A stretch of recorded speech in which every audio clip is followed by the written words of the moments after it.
বাংলাদেশে যে সকল ইসলামিক বক্তারা বাংলাদেশের মানুষের মন মস্তিষ্ক অন্তরকে জয় করেছেন তাদের মধ্যে আবু তোহা আদনান খুবই অন্যতম।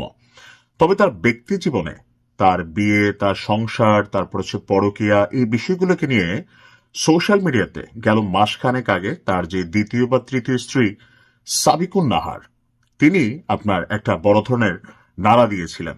আর এরপর এখান থেকে দীর্ঘদিন আলাপ আলোচনার পর তাদের মধ্যে ডিভোর্স হয়েছিল, খেয়াল আছে নিশ্চয়ই।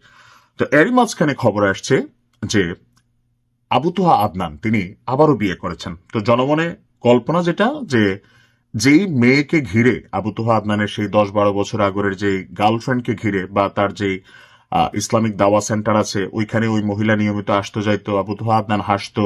সাবিকুন নাহার কিন্তু এরকম একটা ভিডিও প্রকাশ করেছিলেন, খেয়াল আছে তো আপনাদের? তো সম্ভবত ওই মহিলাকে বিয়ে করেছে আবু তোহা আদনান, কিন্তু সবাইকে চমকে দিয়ে তিনি আসলে বিয়ে করেছেন আবারও তার যেই তালাক দেওয়া স্ত্রী সাবিকুন নাহারকে। এখন ইসলামী কি এই বিয়েটা জায়েজ?